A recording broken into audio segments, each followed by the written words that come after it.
யாத்திராகமம்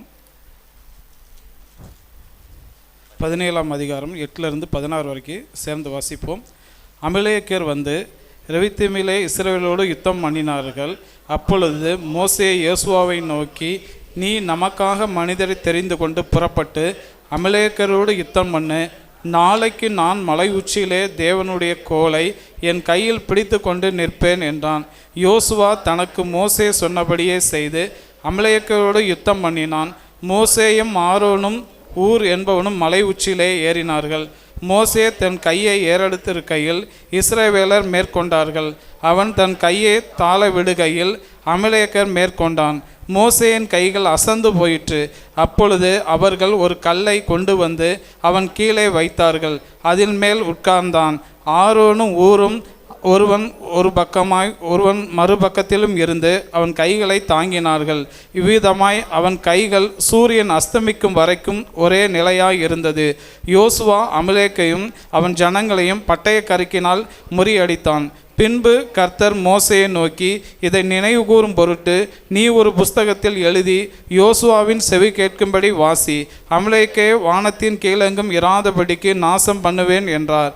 மோசே ஒரு பலிபீடத்தை கட்டி அதற்கு யெகோவா நிசி என்று பெயரிட்டு, அமலேக்கின் கை கர்த்தருடைய சிங்காசனத்துக்கு விரோதமாய் இருந்தபடியால் தலைமுறை தோறும் அவனுக்கு விரோதமாய் கர்த்தரின் யுத்தம் நடக்கும் என்றான். ஆமென். அப்படி இடது கையில் பைபிள் வச்சுட்டு வலது கரத்தை உயர்த்தி அப்படியே என்னோடு பேசுங்க ஆண்டவர்னு சொல்லலாமா? எல்லார் கண்களை மூடி என்னோட பேசுங்க ஆண்டவர். ஜெயம் கொடுக்கும் தேவன் என்ற தலைப்பில் 3வது செய்தியை நாங்கள் கேட்க இருக்கிறோம். 4வது செய்தியை எங்களோடு பேசுங்க ஆண்டவரேன்னு சொல்லலாமா? யெகோவா நிசி, வெற்றியை தருகிறவர், பரிசுத்த நல்ல பிதாவே, ஜெயம் கொடுக்கும் தேவன் என்ற தலைப்பிலே புத்தாண்டிலும் பிறகு முதல் வாரத்திலும் போன வாரம் பாஸ்டர் பிரிட்டோ பிரின்ஸ் அவர்கள் மூலமும் ஜெயம் தரும் தேவன், ஜெயம் கொடுக்கும் தேவன் என்ற தலைப்பிலே நாங்கள் எல்லாரும் 3 செய்திகளை கேட்டோம். இன்றைக்கு ஜெயம் கொடுக்கும் தேவன் என்ற தலைப்பிலே யெகோவா நிசி என்ற ஜெயம் கொடுக்கும் தேவன் தலைப்பிலே 4வது செய்தியை கேட்க இருக்கிறோம். இந்த செய்தி இங்கே வந்திருக்கிற சிறு பிள்ளைகளுக்கும் சகோதரர்களுக்கும் சகோதரிமார்களுக்கும் அடியேனுக்கும் முதியோர்களுக்கும் புரியும்னா நீங்கள் பேசுங்க. யாரும் புரியல, செய்தி புரியலை என்று சொல்லக்கூடாது. குறிப்பெடுப்பது மாத்திரமல்ல, குறிப்பு எடுக்காதவர்களும் இறுதிய பலகைகளை பதித்து திரும்ப வீட்டில் போய் டைம் கிடைக்கும்போது இதே பகுதியை வாசித்து இந்த காரியங்களெல்லாம் தியானித்து வெற்றி மேல் வெற்றி பெற கர்த்தர் உதவி செய்யுங்க. இதெல்லாம் நடந்த உண்மை, சரித்திர உண்மை. அன்று எங்களுக்கும் வெற்றி நீ தருவீர். எங்களோடு பேசுங்க. இயேசுவின் நாமத்தில் பிதாவே, ஆமென். அப்படியே உட்காருவோம். இன்றைக்கு செய்தியினுடைய தலைப்பு வெற்றி தருகிற தேவன், யெகோவா நிசி. அதுக்கு தான் ஒரு பெயர், ஆண்டவருடைய பல பெயர் உண்டு. யெகோவா ஈரே, யெகோவா ரூவா, யெகோவா சம்மா, எல்ஷடா, எல்ரோயி, எபினேசர், இப்படி ஆண்டவருக்கு ஏறக்குறைய 272 பெயர்கள் உண்டு என்று வேத பண்டிதர்கள் எண்ணி சொல்லுகிறார்கள். இன்னும் பல பெயர்கள் கூட உண்டு. ஆண்டவருக்கு பெயரை சூட்டுறாங்க. ஆகார், நீர் என்னை காண்கிற தேவன் என்று பெயர் சூட்டுகிறதை பார்க்குறோம். சாமுவேல், இம்மட்டு கர்த்தர் உதவி செய்தார் என்று சொல்லி எபெனேசர் அப்படின்னு பெயர் சூட்டுகிறதை பார்க்கிறோம். ஆபிரகாம் அந்த மகனை பலியிடும்போது யெகோவா ஈரே, கர்த்தரை எல்லாம் பார்த்து கொள்வார். இப்படி பல பெயர்களும் உண்டு. இதெல்லாம் ஹீப்ரு வேர்டு, எபிரேய பெயர்கள். யெகோவா, ஜெகோவா நிசி.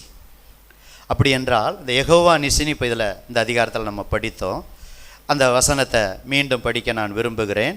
யாத்திராகமம் 17ஆம் அதிகாரம் இப்போ படித்த வசனத்தில் அந்த யெகோவா நிசின்னு சொல்லி 15வது வசனத்தை ஒரு வாசிப்போம்.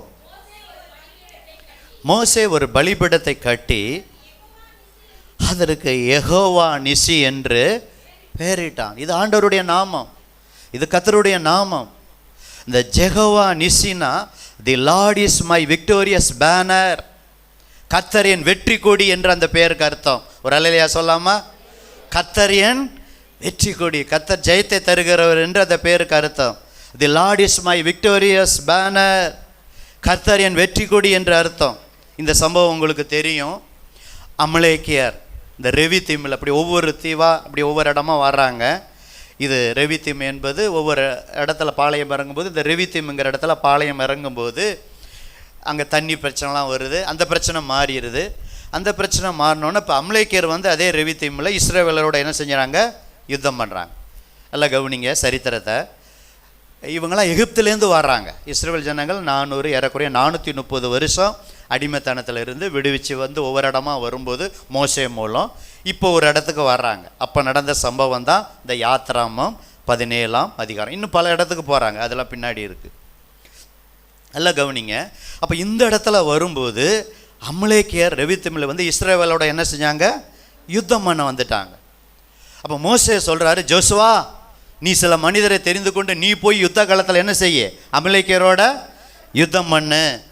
நான் கர்த்தருடைய கோலை எடுத்துக்கிட்டு நான் மலை உச்சியில் போய் என்ன செய்கிறேன், கையை உயர்த்தி நான் என்ன செய்கிறேன், நான் ஜெபத்தில் இருக்கிறேன், நிச்சயம் கர்த்தர் உங்களுக்கு வெற்றியை கொடுப்பார் அப்படின்னு சொல்லி. எல்லாம் கவனிங்க. அந்த மோசையோட ஊரும் ஆரோனும், 2 உடன் ஊழியர்கள், ஊரும் ஆரோனும், அவர்களும் சேர்ந்து மலை உச்சியில் போகிறத பார்க்குறோம். இந்த சம்பவம் உங்களுக்கு தெரியும், படிக்கும்போது. அதனால தான் பிரதர் ஐசக் நாங்கள் படிக்க சொன்னோம், நீங்களும் படிக்கும்போது உங்களுக்கு புரிஞ்சிருக்கும். அப்போ மோசையோடைய கையை உயர்த்தும் போது யார் மேற்கொண்டார்கள், இஸ்ரவேலர்களுக்கு வெற்றி ஏற்படுது.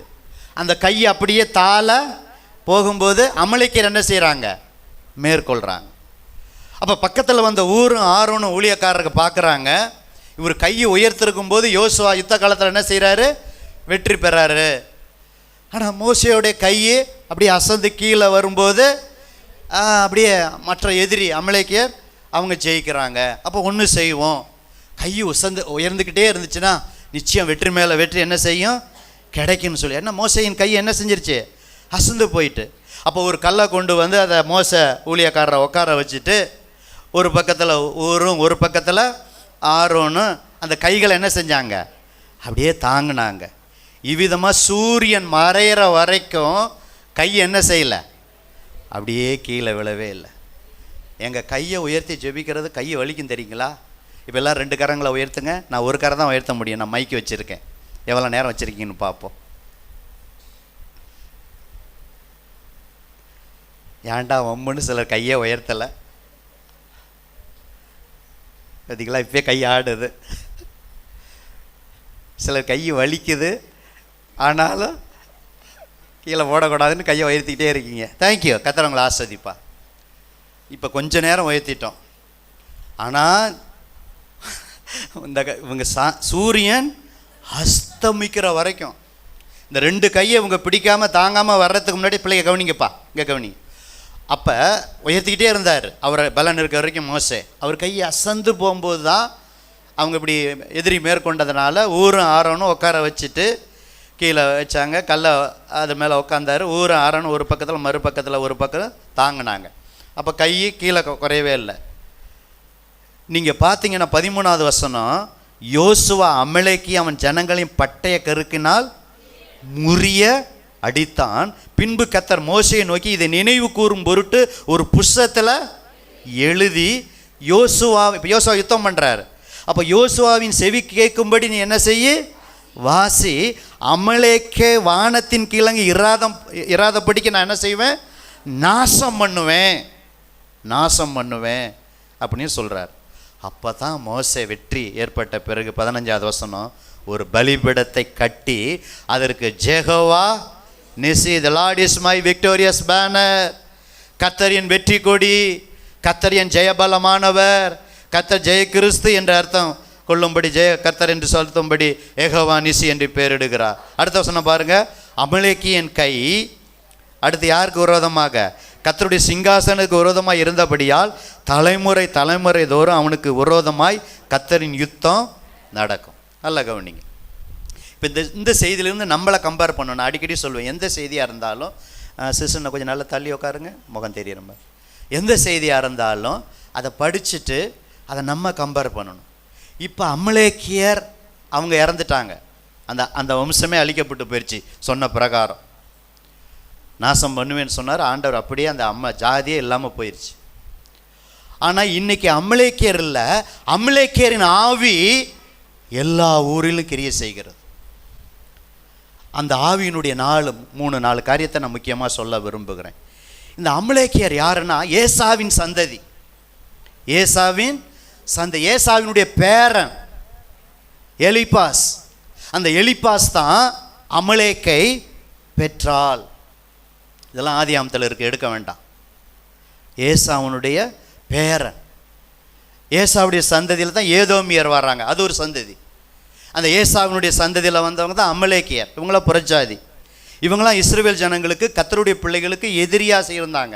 இவங்க மாத்திரமல்ல, இன்னும் நிறைய எதிரி இருந்தாங்க. உங்களுக்கு தெரியும், எபூசியர், ஏவியர், அம்மோனியர், இப்படி நிறையா புறஜாதிகள் எதிரிகளாக இருந்தாங்க. இப்போ நம்ம அமலேக்கியரை குறித்து தான் என்ன செய்ய போகிறோம், நம்ம தியானிக்க போகிறோம். ரைட்டுங்களா? சரி, இந்த அமலேக்கியர் அந்த ஜாதி போயிட்டாங்க. ஆனால் இன்றைக்கி அமலேக்கியருடைய ஆவி, பிசாசின் ஆவி இன்றைக்கும் கிரியை செய்யுது. இந்த அமலேக்கியர் என்று சொன்னால் ஒரு 2 அர்த்தம் வேத பண்டிதர்கள் சொல்லுகிறாங்க. அமலேக்கியர்னால் யுத்தத்தில் பிரியப்படுகிற ஜனங்கள். அடுத்து அமலேக்கியர்னால் அந்த மாம்சத்தினுடைய கிரியை. இன்றைக்கி அமலேக்கியர் ஜனங்கள் இல்லை, ஆனால் மாம்சத்தின் கிரியைகளுக்கு நம்ம இடம் கொடுத்தோம்னா அது நம்ம வெற்றியை என்ன செய்யும், அந்த மாம்சத்தின் கிரியைகள் தடை செய்யும். இந்த அமலேக்கியருடைய சுபாவங்களை குறித்து சொல்லும்போது இவங்களுடைய சுபாவம் என்னன்னா, நல்லா வெள்ளாண்மை விளைஞ்சி இருக்கும்போது அது வரைக்கும் விடுவாங்க. நல்லா வெள்ளாண்மை விளைஞ்சி நல்ல அறுவடை டைமில் அப்படியே அமலேக்கியர் ஜாதிகள் அப்படியே வந்து யுத்தத்துக்கு வந்து அப்படியே அறுவடை அறுத்துட்டு என்ன செஞ்சிருவாங்க, கொண்டு போயிடுவாங்க. இது மாதிரி தான் கிதியோன் காலத்தில் இந்த அமலேக்கியரும் வந்து மற்ற புறஜாதியோட சேர்ந்துட்டு வந்து அப்படியே அறுவடையை அப்படியே எருது காலை எல்லாத்தையும் கொள்ளையடிச்சிட்டு போயிட்டாங்க. இது இவர்களுடைய சுபாவம். இவங்க விக்கிரகத்தை ஆராதிக்கிற ஜனங்கள், இவங்க நரபலி கொடுக்குற ஜனங்கள். கையை காலை வெட்டி கண்ணெல்லாம் அந்த விக்கிரகத்துக்கு இவங்க செய்வாங்க. இவங்க செஞ்ச காரியம் ஆண்டவர் மனதில் வச்சுருந்தார். இப்போ எடுங்க, இந்த அமலேக்கியர் இஸ்ரவேல் ஜனங்களுக்கு செஞ்ச காரியம். இன்றைக்கி இந்த அமலேக்கிய ஆவி, அமலேக்கியர் இல்லை அந்தமாரி ஜனங்க, அமலேக்கியுடைய ஆவி, பிசாசின் ஆவி அல்லது மாம்சத்தின் கிரியை நம்ம பிரயாணத்தை சில காரியத்தை தடை செய்யும்.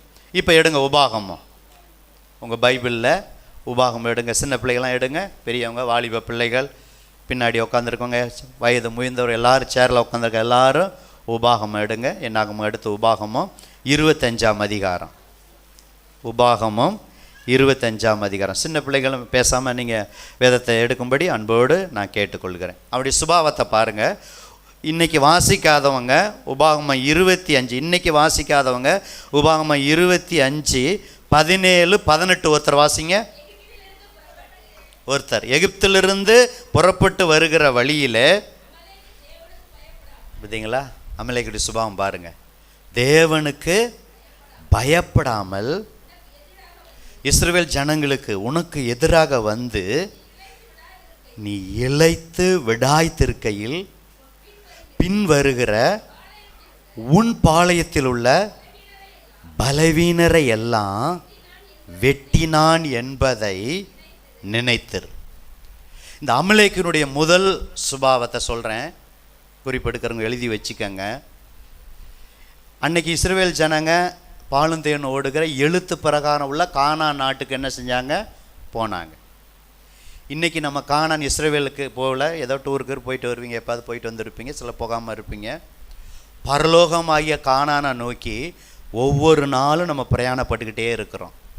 ஒரு அலையிலையா சொல்லாமல், இன்றைக்கி ஒரு நாள் ஆச்சுன்னா ஒரு நாள் பரலோகத்தை நோக்கி என்ன செஞ்சுருக்கிறோம், நம்ம பிரயாணப்பட்டுருக்கிறோம்.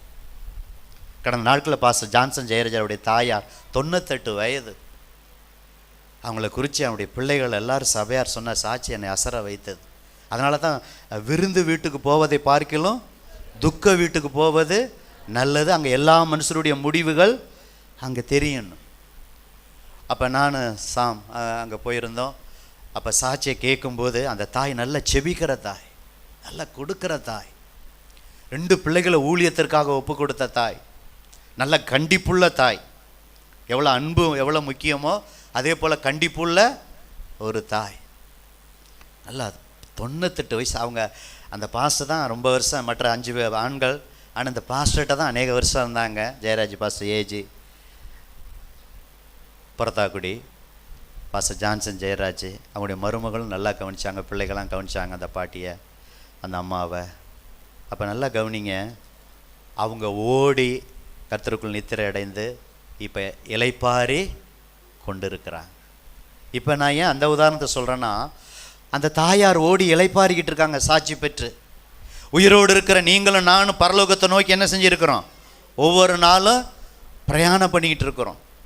இஸ்ரேல் ஜனங்க கூட்டம் கூட்டமாக எழுத்து பிரகாரம் உள்ள பாலும் தேன் ஓடுகிற கானானை நோக்கி போனாங்க. இன்றைக்கி பரலோகமாகி அந்த கானானை நோக்கி போகிறோம். சபையாகி இந்த கானானில் வைத்து நம்மளை உருவாக்கி நம்மளை பரிசுத்தப்படுத்தி இந்த ஓட்டத்தில் தொடர்ந்து ஓட செய்யும்போது, நல்ல கவனிங்க, சபையில் யாரெல்லாம் பலவீனமாக இருக்கிறாங்களோ அவங்கள இந்த அமிலைக்கு ஆவி என்ன செய்வான்? வெட்டுவான். இன்னைக்கு எல்லா திருச்சபையிலும் இப்பேற்பட்ட ஆவி பலமாய் கிரியை செய்கிறது. சபையில் வருகிற 50, 60, 100, 1000 இப்படி வரும்போது அதில் யாரெல்லாம் பலவீனமாக இருக்கிறாங்களோ, பலவீனம்னா பாவத்தில் சில காரியங்களை அப்படி இல்லாமல் இப்படி இல்லாமல், அனலும் இல்லாமல் குளிர் இல்லாமல், சபைக்கு ஏனாதானு வந்துட்டு போகிறது, இப்படி பரலோகத்தை குறித்து ஒன்றும் இல்லாத ஒரு வாஞ்சை இல்லாத பலவீனமானவர். பலவீனம்னா சரீரத்தில் பலவீனத்தை சொல்லலை. இப்போ நீங்கள்லாம் பார்க்கும்போது, இங்கேருந்து பார்க்கும்போது கம்பீரமாக இருக்கீங்க, நல்லா ஆரோக்கியமாக இருக்கீங்க, கொளுத்த கன்றுகளாக இருக்கீங்க, புஷ்டியாக இருக்கீங்க. நான் அந்த சரீரத்தை சொல்லலை. ஆனால் ஆத்துமாவில் பலவீனத்தோடு வேதம் வாசிக்காமல் ஜெபம் பண்ணாமல் இருந்தால் ஆத்துமா பலவீனப்பட்டு போயிடும். சபைக்கு வராமல் இருந்தால் ஆத்துமா என்ன செஞ்சிடும்? பலவீனப்பட்டு போயிடும். அதனால தான் உன் ஆத்துமா வாழுகிறது போல் நீ எல்லாவற்றிலும் வாழ்ந்து சுகமாயிரு. அப்போ ஆத்துமா வாழ்ந்தால் தான் மற்ற எல்லாவற்றிலும் வாழ்ந்து என்ன செய்ய முடியும்? சுகமாக இருக்க முடியும். இப்படி பிரயாணம் பண்ணி வரும்போது இந்த அதிகாரத்தில், யாத்திராம 25ஆம் அதிகாரத்தில் 17 பாருங்கள், எகிப்திலிருந்து புறப்பட்டு வருகிற வழியில் அமலேக்கு தேவனுக்கு என்ன செய்யலை? அவன் பயப்படலை. இதுதான் தேவ ஜனங்களாச்சே, இந்த பிரயாணத்தை தடை செய்கிறோமே அப்படின்னு பயப்படாமல் 18 பாருங்கள், நீ இளைத்து விடாய்த்திருக்கையில் பின் வருகிற உன் பாளையத்தில் உள்ள பலவீனரை எல்லாம் வெட்டினான். முன்னாடி மோசே போகிறாரு, முன்னாடி அவ்வளோ லட்சக்கணக்கு ஜனங்கள் போகிறாங்க, அவங்களெல்லாம் வெட்டலை. அவன் பாருங்கள் தந்திரமாக வந்து யாரெல்லாம் சபையில் பலவீனமாக, இது பழைய ஏற்பாட்டு சபை, ரொம்ப வீக்காக இருக்கிறாங்களோ அவங்கள என்ன செய்யுங்க? அந்த பிரயாணத்தில் போகாதபடி அந்த பிரயாணத்தை என்ன செஞ்சான்? தடை செய்தான்.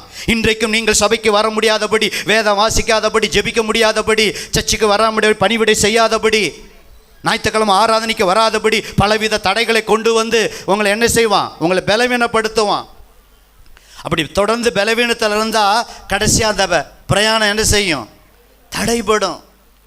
உயிர் போகாது, உயிர் இருக்கும். ஆனால் ஆவிக்குரிய வாழ்க்கையில் சத்த வாழ்க்கை, பைபிள் படிக்கலைன்னா சத்த வாழ்க்கை, ஜெபம் பண்ணலைன்னா சத்த வாழ்க்கை, ஞாயிற்றுக்கிழமை சர்ச்சுக்கு வரலன்னா ஒரு சத்த வாழ்க்கை, உயிர் இருக்கும், கம்பீரமாக இருக்கும். ஆனால் ஆவிக்குரிய வாழ்க்கையில் தேவனோடு உள்ள உறவு அறுபடுவதான் மரணம். அப்படி இவன் என்ன செஞ்சான்? முதல் காரியம், பிரயாணத்தை என்ன செஞ்சான்? தடை செய்தான். ரெண்டாவது, இதே அதிகாரத்தில் பலவீனரை எல்லாம் என்ன செஞ்சான்? வெட்டினான். அப்போ ஆண்டவர் பார்த்தாரு. இன்னைக்கு வாசிக்காதவங்க ஒருத்தர் 19 வாசிங்க. உன் தேவனாகிய கர்த்தர் நீ சுதந்திரித்து கொள்ள உனக்கு கொடுக்கும் தேசத்தின் சுற்றுப்புறத்தாராகிய உன்னுடைய சத்துருக்களை எல்லாம் உன் தேவனாகிய கர்த்தர் விலக்கி உன்னை இளப்பார பண்ணும்போது நீ அமலேக்கின் பேரை வானத்தின் கீழ் இராதபடி அழிய பண்ண கடவாய். இதை மறக்க வேண்டாம். என் அன்பு தேவ பிள்ளைகளை, கிறிஸ்துவுக்குள் பிரியமானவர்களே, ஏற்கனவே சொன்னேன், அமலேக்குனா மாம்சத்தின் கிரியை. அப்போ மாம்சத்தின் கிரியை உங்கள் பிரயாணத்தை தடை செய்யும், ஆவிக்குரிய வாழ்க்கையில் முன்னேற்றம் அடையாதபடி. அப்பேற்பட்ட அமலேக்கியினுடைய ஆவியை நீங்கள் கொல்லணும். நம்முடைய யுத்தம் மாம்சத்தோடு இரத்தத்தோடு அல்ல, துறைத்தனங்களோடு அதிகாரங்களோடு பிரபஞ்சத்தின் அந்தகார லோகாதிபதிகளோடு நமக்கு என்ன உண்டு? போராட்டம் உண்டு, யுத்தம் உண்டு. நம்ம யுத்தம் முழங்கால் யுத்தம், நம்முடைய யுத்தம் முழங்கால் யுத்தம். மாம்சத்தோடு அன்னைக்கு எழுத்து பிரகாரம் இஸ்ரவேல் சொன்னாங்க, அப்படி ஈட்டி எடுத்து அதை எடுத்து எல்லாத்தையும் வெட்டினாங்க, அப்படி பதிலுக்கு பதில் யுத்தம் பண்ணாங்க. இன்னைக்கு புதிய ஏற்பாட்டு சபை, புது உடன்படிக்கை ஜனங்கள் நம்ம என்ன செய்யலை? ஒருத்தர் அடிக்க தேவையில்லை, யுத்தம் பண்ண தேவையில்லை. ஆனால் அமலேக்கிய போன்ற ஆவிகள் சபைக்கு விரோதமாய், பிரதருக்கு விரோதமாய், குடும்பத்துக்கு விரோதமாய், ஊழியக்காரருக்கு விரோதமாய் வரும்போது யோசுவாவை போல நீங்களும் நானும் என்ன செய்யணும்? யுத்தம் செய்யணும். மோசே கோலை எடுத்தது போல வசனமாகிய கோலை, வாக்குத்தத்தமாகிய கோலை பிடித்து நீங்கள் என்ன செய்யணும்? நீங்கள் ஜெபிக்கணும். கையை அசந்தாலும் ஜெபிக்கணும். ஊழியக்காரோட கை அசரும்போது ஊரும் ஆரோனும் தாங்கினது போல நம்ம சபைக்கு விரோதமாக அமலேக்கு ஆவி கிரியை செய்யும்போது ஊழியக்காரன் நாங்கள் ஜெபித்தால் போதாது, நீங்கள் ஒவ்வொருவரும் சபைக்கு ஊரும் ஆரோனுமாக இருந்து நீங்கள் ஜெபத்தில் தாங்கும்போது அமலேக்கு ஆவியை முற்றிலும் நாம துரத்தி யெகோவா நிசி என்று இன்றைக்கு நம்ம ஜெயம் எடுக்கலாம். ஒரு அல்லேலூயா சொல்லாமா? ஜெயத்தின் ஆண்டு, ஜெய கிறிஸ்து, யெகோவா நிசி நிச்சயம் வெற்றி தருவார். இப்படிப்பட்ட அமலேக்கு ஆவியை, பிரயாணத்தை தடை செய்கிற பலவீனரை வெட்டுகிற ஆவியை நாம் ஜெபத்தில் என்ன செய்யணும்? வெட்டணும். ஆண்டவர் இதை மறக்க வேண்டாம், அவனை அழிச்சிருங்கிறார். இப்போ 2 பேரை நான் சொல்ல போகிறேன். ஒரு மனுஷன் முற்றிலும் அழித்தான், இன்னொரு மனிதன் என்னது? முற்றிலும் அழிக்கலை இந்த அமலேக்கு ஆவியை. அப்போ நம்ம முற்றிலும் அழிக்காதவனை போல் இருக்கக்கூடாது, முற்றிலும் அழித்த ஒரு நபரை போல் நம்ம இருக்கணும். யார் அந்த 2 நபர்? எடுத்து திருப்புங்கள். 1 சாமுவேல் 30ஆம் அதிகாரம். சீக்கிரம் 1 சாமுவேல் 30ஆம் அதிகாரம். சின்ன பிள்ளைகள்லாம் திருப்புங்கப்பா, வாலிப பிள்ளைகள் எல்லாரும் திருப்புங்க. தெரிஞ்ச சம்பவம் தான், ஆனால் எடுத்து படிக்கும்போது இன்னும் உங்கள் மனசில் பதியும். 1 சாமுவேல் 30ஆம் அதிகாரம் எடுத்திருப்பீங்கன்னு நான் நம்புகிறேன். நேரத்தை கருதி நானே வாசிக்கிறேன். 1 சாமுவேல் 30ஆம் அதிகாரம் 1வது வசனம் நான் படிக்கிறேன், நீங்கள் எல்லாம் கவனிங்க.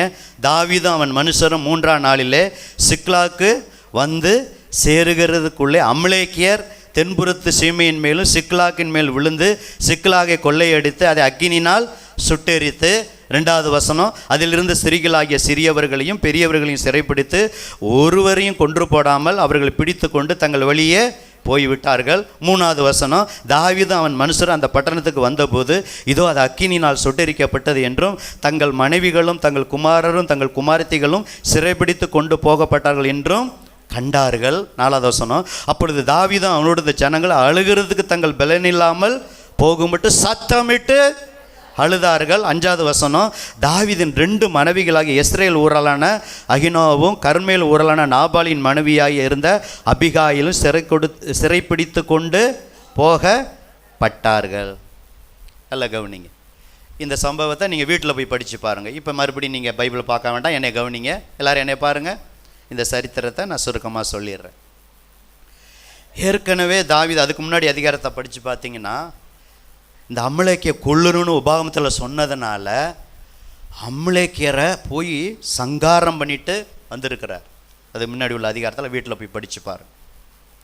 இப்போ இவங்க இன்னொரு இடத்துக்கு யுத்தம் போது இந்த அமலேக்கியர் இந்த தாவீதை பழிக்கு பழி வாங்கணும், நம்ம கூட்டத்தெல்லாம் அழித்து நம்மளை நாசமாக்கிட்டாரு, நம்ம ஜனத்தை.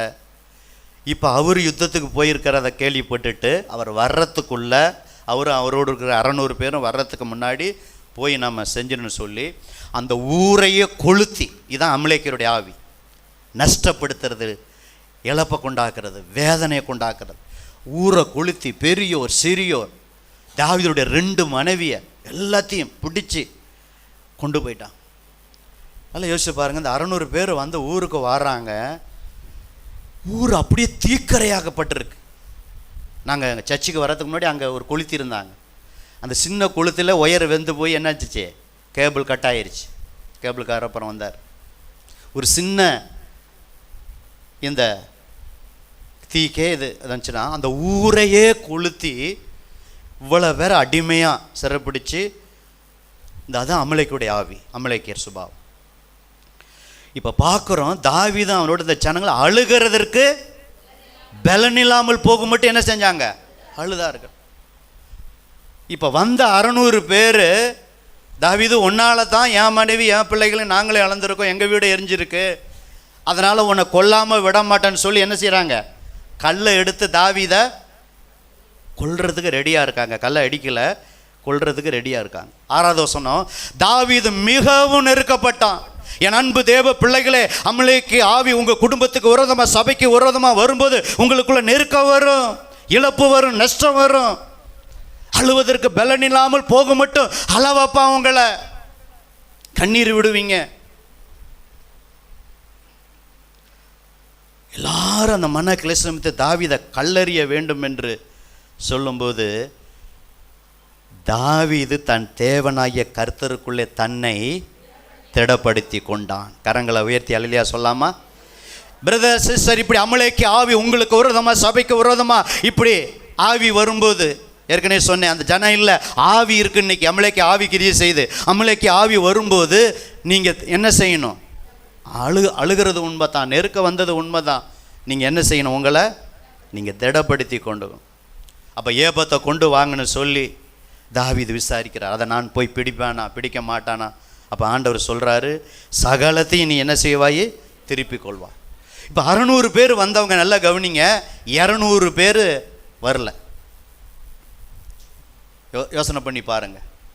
இந்த 600 பேருடைய பிள்ளைகளும் அங்கே அடிமையாக இருக்காங்க. 600 பேர் வீடு இருக்கு. அதில் 400 பேர் தான் தாவீதோட வராங்க, 200 பேர் தான் வராங்க. எப்படி இருக்கும் யோசனை பண்ணி பாருங்க. அந்த யுத்தத்துக்கு போகிறதுக்கு அந்த 200 பேர் போயிட்டு அவங்க மனசு என்ன வேதனைப்பட்டிருக்கும்.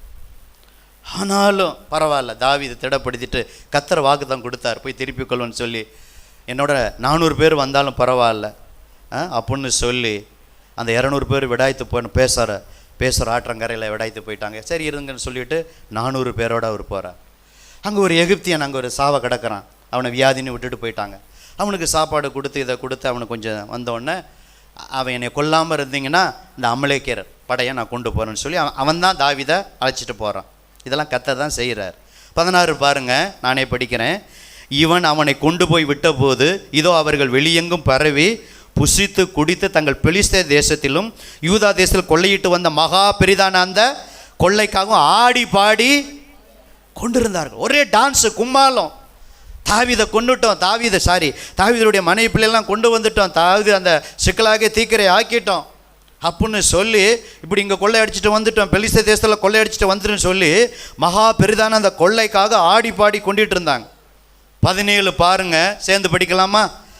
அவர்களை தாவீது அன்று சாயங்காலம் தொடங்கி மறுநாள் சாயங்காலம் மட்டும் முறியடித்தான்.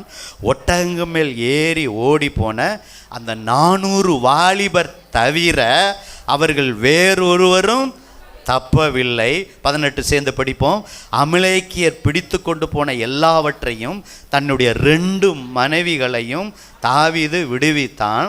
அவர்கள் கொள்ளையாடி கொண்டு போன எல்லாவற்றிலும் சிறியதிலும் பெரியதிலும் குமாரரிலும் குமாரத்திகளிலும் ஒன்றும் குறைவுபடாமல் எல்லாவற்றையும் தாவீது திருப்பி கொண்டான். ஒரு அல்லேலூயா சொல்லாமா?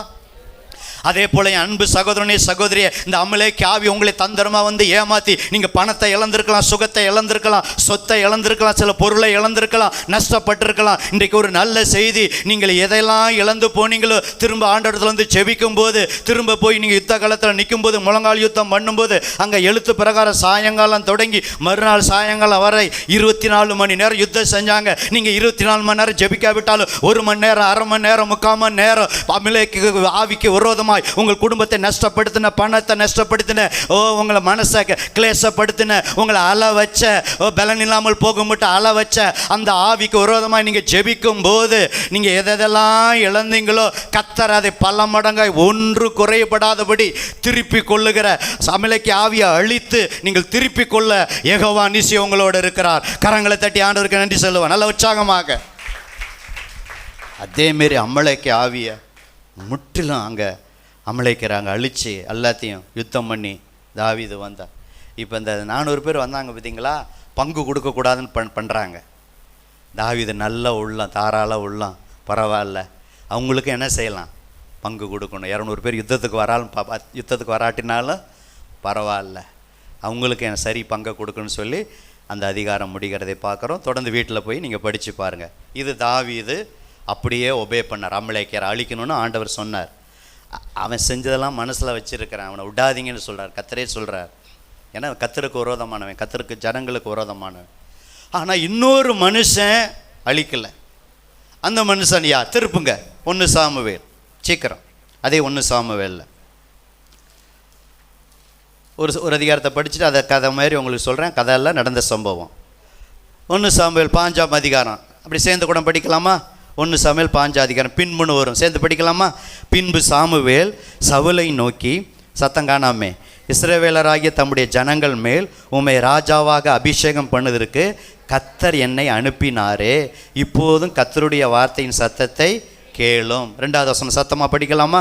சேனைகளின் கர்த்தர் சொல்லுகிறது என்னவென்றால், இஸ்ரவேலர் எகிப்திலிருந்து வந்தபோது அமலேக்கு அவர்களுக்கு வழிமறுத்த செய்கையை மனதில் வச்சிருக்கேன். என் அன்பு தேவ பிள்ளைகளை, உங்களுக்கு விரோதமாக யார் எழும்பினாலும் நீங்கள் மறந்தாலும் கர்த்தர் மனசில் வச்சு உங்களுக்காக யுத்தம் பண்ணுவார். நீங்கள் யுத்தம் பண்ண வேண்டாம். கர்த்தர் உங்களுக்காக என்ன செய்வார்? யுத்தம் பண்ணுறார். பார்த்தீங்களா, அன்னைக்கு ஆரம்ப வசனம் படித்தோம் பார்த்தீங்களா? அந்த வழிமறித்த செய்தியை மனசில் ஆண்டவர் வச்சிருந்து இப்போ சவுல்கிட்ட சொல்கிறார். 3வது வசனம் படிக்கலாமா?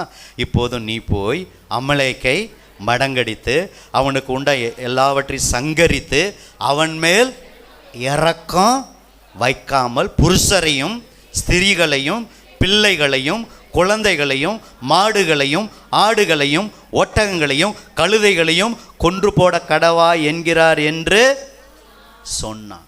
தெளிவாக சொல்கிறார். ஒன்றை விடக்கூடாது, பாஸ் அவுட்டு பண்ணிடணும்.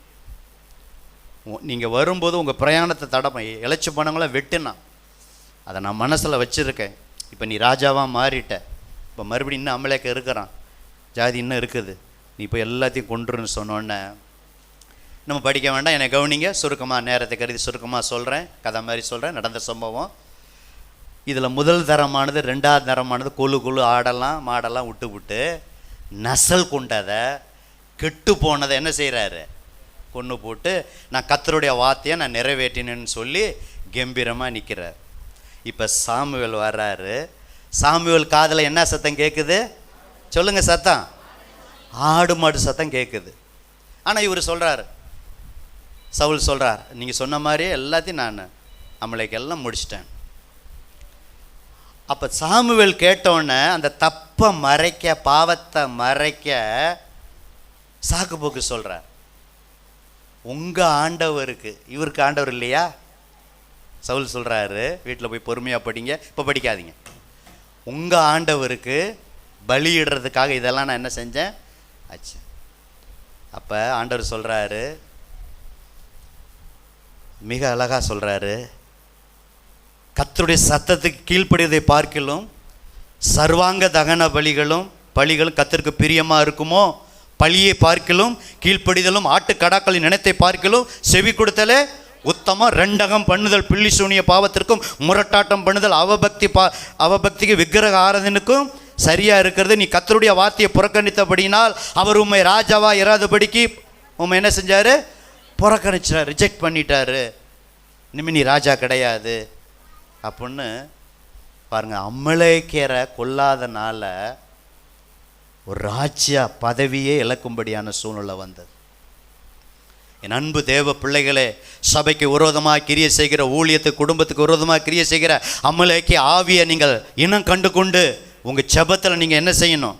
வாக்கு தத்தமாகிய கோலை பிடிச்சு வசனத்தை பிடித்து அவனை ஜெபத்தில் நீங்கள் நான் அழிக்காவிட்டால் கிரியை செய்து கொண்டு தான் இருப்பான், இன்னும் கிரியை செய்வான். அந்த ராஜாவை உயிரோடு பிடிக்கிறார். அப்போ சாமுவேல் அந்த ராஜாவை கொண்டு வான்னு சொல்லி ஊழியக்காரர் அந்த ராஜாவை என்ன செய்கிறாரு? வெட்டுறார். பழைய ஏற்பாடு அது. அன்பு தேவ பிள்ளைகளே, நீங்களும் நானும் ஒவ்வொருத்தரும் அமலேக்கிற ஆவி என்ன செய்யணும்? செயலழுக்க செய்யணும், அதை கொல்லணும், அதை அழிக்கணும். அந்த அதிகாரத்தை கர்த்தர் என்ன செஞ்சுருக்காரு? உங்களுக்கு எனக்கும் கொடுத்துருக்கிறார். நல்லா கவனிங்க. எந்த அமலேக்கிய ஒரு கொல்லலையோ அதே அமலேக்கியன் கையில் இந்த சவுல் அரசன் என்ன செய்கிறாரு? கொல்லப்படுகிறார். சவுல் அரசனை கொன்னது யார் தெரியுங்களா? ஒரு அமலேக்கியன். அமலேக்கியன் எடுக்க வேண்டாம், வீட்டில் போய் படித்து பாருங்க. 2 சாமுவேல் 1 அதிகாரத்தை வீட்டில் போய் படித்து பாருங்க, இப்போ எடுக்க வேண்டாம். என்னன்னா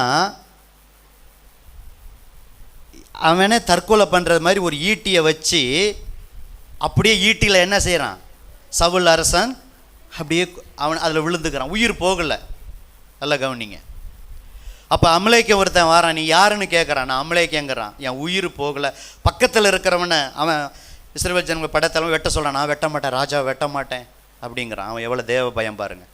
ஒரு அமலேக்கியன் வந்தான், இவர் தான் கேட்டுக்கிட்டாரு. ஆனால் தெய்வ பயம் இல்லாமல் அவன் என்ன செஞ்சிட்டான்? வெட்டிட்டான். வெட்டிட்டு தாவீதிட்ட வந்து இந்த ரிப்போர்ட்டை சொன்னால், பரிசு கிடைக்கும்னு சொல்லி தாவீதுகிட்ட சொல்கிறான். தாவீது சாதாரண ஆளா? நீ தெய்வ பயம் இல்லாமல் இப்படி ஒரு ராஜாவை நீ கொன்னுட்டன்னு சொல்லி ஒரு ஆளை யார் அங்கே போய் அவன் மேலே ஒரு போடுன்னொன்னே ஒருத்தன் எழுந்து போய் என்ன செஞ்சிட்டான்? அவன் வெட்டிட்டான், அமலேக்கியனை வெட்டிட்டான். புரியுதுங்களா? தாவீதை போல் நீங்கள் இருக்கணும், சவுலை போல் நீங்கள் என்ன செய்யக்கூடாது? இருக்கக்கூடாது. அதுதான் இது. இப்போ ஒரு 4 கொடியை எனக்கு மீதி உள்ள நேரத்தில் சொல்லி நான் முடிக்க விரும்புகிறேன். இன்னும் சொல்ல போனால், இந்த யூத குலத்தை அழைக்கும்படி சட்டம் ஏற்றனா பார்த்தீங்களா? ஆமான், அவன் ஆகாகியன் போட்டிருக்கான். ஆனால் அவன் அமலேக்கியன். எங்கெல்லாம் அமலேக்கியன் இருக்கானோ அவன் கர்த்தருக்கு விரோதமாக சட்டங்களை ஏற்றுவது. அப்போ யூத குலத்தை அழிக்கும்படி சட்டம் ஏற்றினவன் தான் இந்த ஆகாகியன் என்ற அமலேக்கியன். ஆகாகியன் அங்கே வரும். இவனை ஜெயிக்கணும்னா வெற்றி கொடின்னு பார்த்தோம். நமக்கு 4 வெற்றி கொடி ஆண்டவர் கொடுத்துருக்கிறார். இப்படி என்ன மாரி 4 காட்டுங்க. முதல் வெற்றி கொடி இயேசுவின் நாமம். கரங்களை தட்டுங்க. வசனம் அப்புறம் சொல்கிறேன். இந்த 4 வசனத்தை சொல்லி நான் முடிக்க விரும்புகிறேன். 2வது வெற்றி கொடி பைபிளை தூக்கி காட்டுங்க. சத்தியங்கிற வெற்றி கொடி. குறிப்பு எடுத்து எழுதிட்டு தான் இருக்கீங்க, பைபிளை தூக்க மாட்டுறீங்க. நல்லா தூக்குங்க. எல்லாம் வயசில் பைபிளை தூக்குனா முதிர் வயதிலும் பைபிள் உங்களை விடாது, உங்களை வெக்கப்படுத்தாது. தேங்க்யூ. இது வெற்றி கொடி, அதுக்காக தான் தூக்க சொன்னேன். வெற்றி கொடி பிடித்திடுவோம், வீர நடை நடந்திடுவோன்னு சொல்லி. 3வது பரிசுத்த ஆவியானவர், அது அபிஷேகம், ஒரு வெற்றி கொடி. ஒரு இல்லையா சொல்லாமா? 4வது துதி ஆராதனை, ஒரு வெற்றி கொடி. இந்த 4 வசனத்தை 4 பேர் வாசித்து நாம் ஜெபித்து முடிக்க போகிறோம் டைமுக்கு. முதல் வெற்றி கொடி சங்கீதம் 20:5. இயேசுவின் நாமம் வெற்றி கொடின்னு சொன்னேனே, சங்கீதம் 20:5 சீக்கிரம்.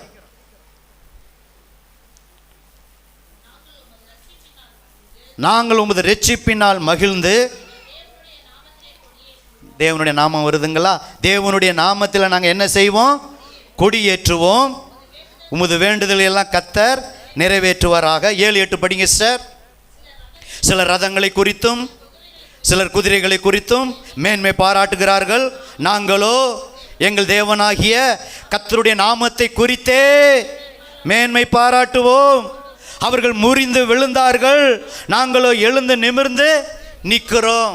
அப்போ முதலாவது இயேசுவின் நாமம் சங்கீதம் 20:5 சொல்லுகிற பிரகாரம் வெற்றி கொடி. யெகோவா நிசி. ஹல்லேலூயா. இயேசுவின் நாமத்தை வச்சு தான் நம்ம அமலேக்கிய ஆவி என்ன செய்ய முடியும்?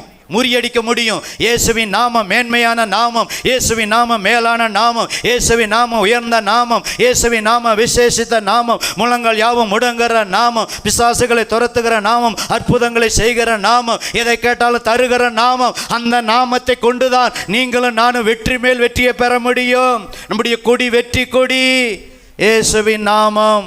2வது இன்னொருத்தர் சங்கீதம் 60:4 இன்னொரு கொடி, சத்தியங்கிற கொடிக்கு வசனம் இருக்கா? ஏற்கனவே 4 காரியத்தை சொல்லிட்டு போய் வசனம் சொல்கிறேன். சங்கீதம் 60:4 சீக்கிரம்.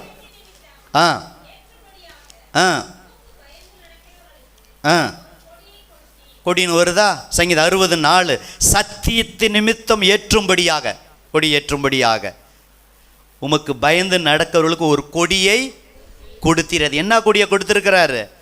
சத்தியம் என்கிற இந்த கொடி. கொடி சத்தியம்ங்கிற கொடி. அந்த 60ஆம் அதிகாரத்தை வீட்டில் படித்து பார்த்தீங்கன்னா 8 ஜாதி வர்றாங்க. இப்போ படிக்க வேண்டாம், எனக்கு கவனிங்க. 8 ஜாதி. அப்போ தான் அந்த 60 அந்த சங்கீதத்தை ஏற்றுக்கிறார் அந்த சங்கீதக்காரன். மெசொப்பொத்தாமியா தேசத்து சீரியர், சேபா தேசத்து சீரியர், இன்னும் சீகம், கிளையாத், மோவாப், ஏதோம், சுக்கோத், பெலிஸ்தர். இப்படி ஏறக்குறைய 8 பேர் ஜாதியை தாவீது முறியடித்து வந்தபோது தான் அங்கே இந்த வசனம் சங்கீதம் 60:4 சத்தியத்தை நிமித்தம் ஏற்றும்படியாக ஒரு கொடி. சத்தியங்கிற கொடி தான் நமது வெற்றி கொடி. அப்போ சத்தியம் விடுதலை தரும், சத்தியம் பரிசுத்தமாக்கும், சத்தியம் தான் நம்மளை பரலோகம் கொண்டு சேர்க்கும். ஒரு அல்லையா சொல்லாமா? வேதமே சத்தியம், வசனமே சத்தியம். அவர் அதான் சத்தியம். இப்படி சத்தியத்தினால பரிசுத்தமாக்கும்படி வசனமே சத்தியம். சத்தியம் உங்களை விடுதலையாக்கும். சத்தியம்தான் நம்மளை பரலோகம் கொண்டு செல்லும். இது ஒரு கொடி. இந்த சத்தியத்தை படித்தா தான் நம்ம பிசாசை அமலேக்கியாவை மேற்கொள்ள முடியும். மூணாவது, இன்னொருத்தர் வாசிக்காதவங்க, ஏசியா 59, ஏசியா 3வது கொடி. இந்த கொடியை கொடுத்து தான் நம்ம வெற்றி கொடியாய் வெற்றியை தருகிறார். ஏசியா 59:19.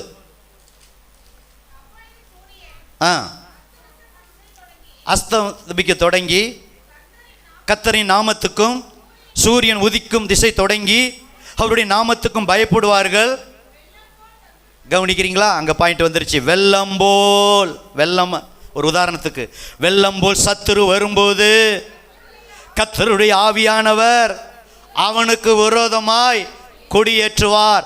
நல்ல இடி முழக்கம் போல ஒரு அல்லேலூயா சொல்லாமா? அப்பாடா, இதே மாதிரி எப்பொழுதும் இடி முழக்கம் போல சொல்லணும்.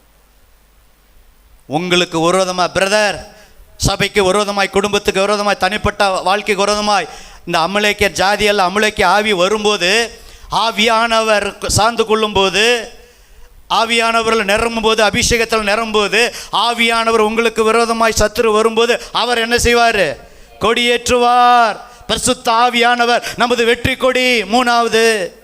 நாலாவது, உன்னத பாட்டு 2 வாசித்து எழுந்து நின்று ஜெபிக்க போகிறோம்.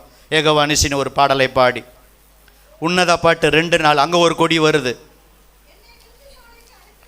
என்னை விருந்து சாலைக்கு அழைத்து கொண்டு போனார், என்மேல் பறந்த அவருடைய கொடி. என்ன கொடி? நேசமேனா துதி ஆராதனை. அப்போ துதி என்னை விருந்து சாலைக்குள்ளே அழைத்து சென்றார். அதனால தான் 8:30 நீங்கள் சீக்கிரமே வாங்கன்னு நாங்கள் சொல்கிறது. அதனால தான் பின்னாடி உட்காந்து நான் பார்க்குறேன். முதல் பாட்டுக்கு ஒருத்தர், 2வது பாட்டுக்கு 1, 3வது பாட்டுக்கு ஒருத்தர், 4வது பாட்டு. அப்புறம் பார்த்தேன் இன்னும் இருந்தால் இன்னும் வருவாங்கன்னு சொல்லிட்டு நான் என்ன செஞ்சிடறேன், இங்கே என்ன செய்கிறேன், ஆராதிச்சேன். இப்போ அன்பு தேவ பிள்ளைகளே, நீங்கள் நல்லா துதிச்சா தான் அமலேக்கிய ஆவியை மேற்கொள்ள முடியும். வீட்டில் துதிக்கணும், குடும்ப ஜெபத்தில் துதிக்கணும், தனி ஜெபத்தில் துதிக்கணும், சர்ச்சில் வந்து துதிக்கணும். பழைய பாட்டோ புது பாட்டோ அதான் ஸ்க்ரீனில் போடும்போது நம்ம பார்த்து என்ன செய்யணும். எனக்கெல்லாம் அப்படி தான். பழைய பாட்டோ புது பாட்டோ யார் பாடினாலும் தெரியுதோ தெரியல, வாயை திறந்து என்ன செய்வேன், பாட ஆரம்பிச்சிருவேன். வாயை திறந்து பாடினா பாட்டு வந்துடும். பக்கத்தில் சொல்லுங்கள், வாயை திறந்து பாடுனா பழைய பாட்டோ புது பாட்டோ எல்லா பாட்டும் என்ன செஞ்சிடும், வந்துடும். சாமி சொன்னார்ல உதாரணம், அந்த கன்வென்ஷனுக்கு அழைச்சா, துதி ஆராதனைக்கு அழைச்சோங்க, என்னால் பாட அந்த அளவுக்கு கீபோர்டு சத்தத்தை விட, ஆமாம் சொல்லியும் சத்தம் வருவான்னு பார்த்து கொஞ்சம் வந்துச்சு, அப்புறம் குறைஞ்சிருச்சு. அப்படியே கையை நோடாம அப்படியே வலிச்சிடும். இன்னும் நல்லா தட்டுங்க, இன்னும் சிலர்லாம் அப்படியே யாரோ பாடிட்டு 8 to 11 இந்த பாஸ் விட மாட்டார். 11 மணிக்கு தான் விடுவார். லேட்டாகுமே தவிர முன்னாடி முடிச்சதா சரித்திக்கலாம். இதுக்கு விட்டு நல்லா ஆட்டு சரித்திரம் இல்லை. அப்போ முன்னாடி வாங்க.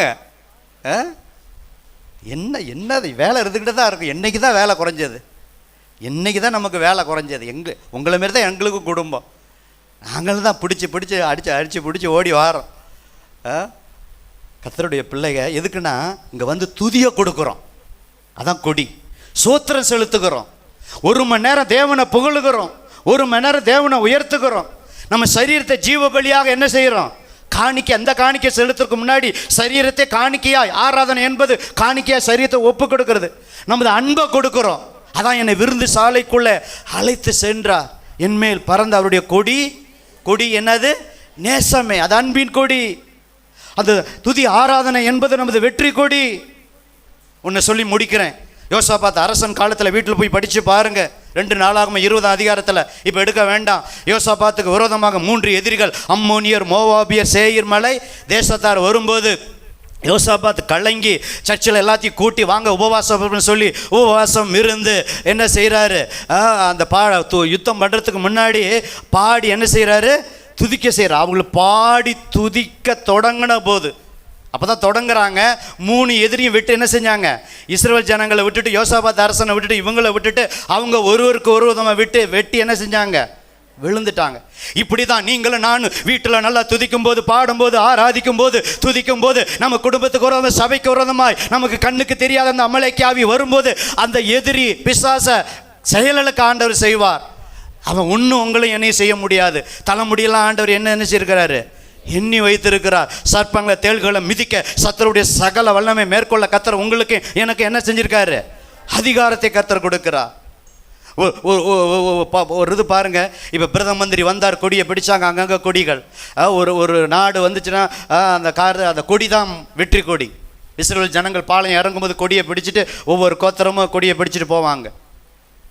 அப்போ இன்னைக்கு 4 விதமான கொடி, ஆவிக்குரிய கொடி. இயேசுவின் நாமம் ஒரு வெற்றி கொடி. ஹல்லேலூயா. இயேசுவின் நாமத்தை சொல்லும்போது யெகோவா நிசி செயல்படுவார். சத்தியம் என்பது ஒரு வெற்றி கொடி. இந்த கொடியை பிடிக்கும் போது கர்த்தர் உங்களுக்கு யெகோவா நிசியா செயல்படுவார். 3வது பரிசுத்த ஆவியானவர். சத்துரு வெள்ளம் போல வரும்போது பரிசுத்த ஆவியில் நிரம்பும் போது அந்நிய பாஷையை பேசும்போது ஆவியானவர் உங்களுக்காக என்ன செய்வார்? யுத்தம் செய்வார். 4வது துதி ஆராதனை, நல்ல பாடலை பாடும்போது இங்கு மாத்திரமல்ல, ஒவ்வொரு நாளும் குடும்ப ஜெபத்தில் நல்ல கைகளை தட்டி நல்ல பாடி ஆராதிக்கும் போது, காலையில் எழுந்திரிச்சு தனி ஜெபத்தில் ஆராதிக்கும் போது, மாதம் ஒரு தடவை நடக்கிற உபவாச ஜெபத்தில் இங்கே வந்து லீவு போட்டுட்டு வந்து குடும்பமாய் வந்து கைகளை தட்டி பாடும்போது, ஞாயிற்றுக்கிழமை வந்து ஒவ்வொரு ஞாயிற்றுக்கிழமையும் நல்ல கைகளை தட்டி ஆவியில் நிரம்பி பாடும்போது அமலேக்கு ஆவி என்ன செய்யப்படும்? செயலிழக்க செய்வார். இதுதான் யெகோவா நிசி. இந்த செய்தி எத்தனை பேருக்கு பிரயோஜனமாக இருந்தது? அப்போ யெகோவா நிசி அந்த அமலேக்கு ஆவி பிரயாணத்தை தடை செய்வான், பலவீனரை வெட்டுவான், சிறைப்பிடித்து செல்லுவான், நஷ்டத்தை உண்டு பண்ணுவான். தாவீதை போல நம்ம என்ன செய்யணும்? முற்றிலும் சங்கரிக்கணும். சவுல் அரசனை போல அப்படி என்ன செஞ்சு பாதிக்கு கீழ்ப்பிடிஞ்சு பாதிக்கு அந்த ராஜாவை கொல்ல சொன்னால் கொல்லாமல் அப்படி இப்படி இருக்கக்கூடா, அது அமலேக்கின் ஆவி அவனை கொன்றுச்சு. அமலேக்கு ஆவி நம்மளை, பிசாசின் ஆவி மாம்சத்தின் கிரியை. அமலேக்கு என்ன மாம்சம்? இந்த மாம்சம் நம்மளை மேற்கொள்ளக்கூடாது. மாம்சத்தை நம்ம என்ன செய்யணும்? மேற்கொள்ளணும். இப்படி தான் ஜெயிக்கணும். அங்கே ஃபஸ்ட்டு பார்த்தோம் அந்த கூட்டு முயற்சி, மோசே, ஆரோன், ஊர், யோசுவா. அதே போல் தான் சபையில் எல்லாரும் இணைந்து ஒருமனப்பட்டு அந்த வேலைகளை செய்யும்போது யோசுவா யுத்த காலத்தில் நிற்கிறார். மோசே, ஊர், ஆரோன். அப்போ ஊழியக்காரன் கை கோலை பிடித்து வசனத்தை பிடித்து ஜெபிக்கும்போது கை அசரும்போது நீங்கள் ஜெபத்தில் என்ன செய்யணும்? இங்கே வந்திருக்கிற ஒவ்வொரு ஊரும் ஆரோனும் தாங்கும்போது நம்ம எல்லாரும் இணைந்து பிசாசை ஜெயிப்போம். அந்த பாட்டை அடுத்த வாரம் நாங்கள் பாடுறோம். யெகோவா நிசி, யெகோவா நிசி. சாம வந்து வாசிப்பா ஒரு அடியை பாடி எல்லோரும் எழுந்து நிற்கலாமா? நல்ல கைகளை தட்டி அந்த ஆலம்பாடி சபை மாரி கையை தட்டணும். கையை தட்டின பிறகு நீங்கள் தட்டுனீங்களா இல்லைங்களான்னு நான் சொல்லுவேன். அப்படி தட்டுனாங்க. ஒருத்த நான் பார்த்தேன், இங்கிருந்து நான் ஆரம்பம் பார்த்தா ஒரு கையாவது சும்மா இல்லை. அது சும்மாலாம் இல்லை, லுட்டெல்லாம் இல்லை. பாட்டுக்கு தகுந்த மாதிரி நல்லா என்ன செய்வாங்க, இப்படி சவுண்டு வரும். இப்போ தட்டுங்க.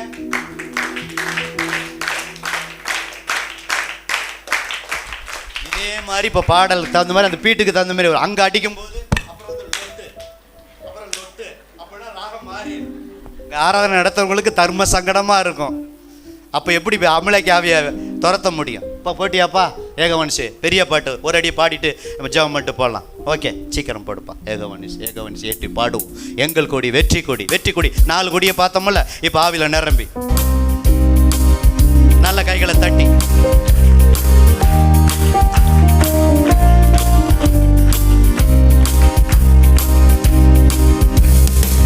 யெகோவா நிசி, யெகோவா நிசியை ஏற்றி பாடுவோம். எங்கள் கோடி வெற்றி கோடியே, ஹல்லேலூயா. எங்கள் கோடி வெற்றி கோடியே. நல்ல உச்சமாய் யெகோவா நிசி, யெகோவா 4 தடவை யெகோவா நிசி, யெகோவா நிசி, யெகோவா நிசி, யெகோவா நிசியை ஏற்றி பாடுவோம். எங்கள் கோடி வெற்றி கோடியே, ஹல்லேலூயா. எங்கள் கோடி. நல்ல ஹை பிச்சில் வீறு கொண்டலு வீரேசு வீரரே, மாறு கொண்டு மன்னர் முன்னே செல்கிறார். சீரியலும் சிங்கங்கள் நாம் அல்லவோ, மீறும் எதிரி சதிகளுக்கு மிரளவா. யூத சிங்கம் யுத்த சிங்கமே, ஹல்லேலூயா. யூத சிங்கம் யுத்த சிங்கமே. யெகோவா நிசி, யெகோவா நிசி. சொல்லுங்களார். யெகோவா நிசி, யெகோவா நிசி. கர்த்தர் துணை நின்று யுத்தம் செய்வாரே, கலங்கி நிற்க காரணங்கள் இல்லை. பார்த்து பாடுங்க. கைகளை தளர்த்திடாமல் தாங்கியே கர்த்தர் இயேசு சத்தியாவி நிற்கிறார். கர்த்தர் வல்ல யுத்த வீரரே, ஹல்லேலூயா. கர்த்தர் வல்ல யுத்த வீரரே, யெகோவா நிசி. சொல்லுங்க எல்லாரும், யெகோவா வெற்றி தரும் கர்த்தர், யெகோவா நிசி, யெகோவா நிசி, யெகோவா நிசி, யெகோவா நிசியை ஏற்றி பாடுவோம். எங்கள் கோடி வெற்றி கோடியே, அல்லேலூயா. எங்கள் இன்னொரு அடியை மாத்திர பாடுவோம். நமக்கு இருக்கும் இந்த பலன் போதுமே, நாதன் இயேசு அனுப்புவதால் போவமே. பட்டயம புயபலம் தேவையா, பரமதேவ ஆவில் நம்மில் இல்லையா? ஜீவதேவ சேனை அல்லவோ, அல்லேலூயா. ஜீவதேவ, மறுபடி ஜீவதேவ, ஜீவதேவ சேனை அல்லவோ, அல்லேலூயா. ஜீவதேவ சேனை, யெகோவா நிசி, யெகோவா நிசி, யெகோவா. 4 தடவை சொல்லுங்க, யெகோவா நிசி, யெகோவா நிசி, யெகோவா நிசி, யெகோவா நிசியை ஏற்றி பாடும். எங்கள் கொடி, எங்கள் கோடி வெற்றி கோடியே, அல்லேலூயா. எங்கள் கோடி வெற்றி கோடியே, அல்லேலூயா. எங்கள் கோடி வெற்றி கோடியே, அல்லேலூயா. எங்கள் கோடி வெற்றி கோடியே, அல்லேலூயா. எங்கள் கோடி வெற்றி கோடியே. அல்ல கரங்களை தட்டி, கரங்களை தட்டி, கரங்களை தட்டி, கரங்களை தட்டி, கரங்களை தட்டி. அப்படியே கண்களை மூடலாமா? Close your eyes. Brother Raja Soumya Nagar இந்த செய்தியில் என்ன அவர் மனதில் இருக்கிறதோ ஜெபம் பண்ணுவார். நீங்கள் ஒரு மனப்படுங்க. நான் ஆசீர்வாதம் கோரி முடிக்கலாம். கண்ணை மூடலாமா? ஜெபம் பண்ணுங்க பிரதர்.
ஆமென். கர்த்தர் அப்படியே செய்ய போறதற்காக கரங்களை தட்டி கர்த்தரை ஸ்தோத்திரம் பண்ணுவோம்.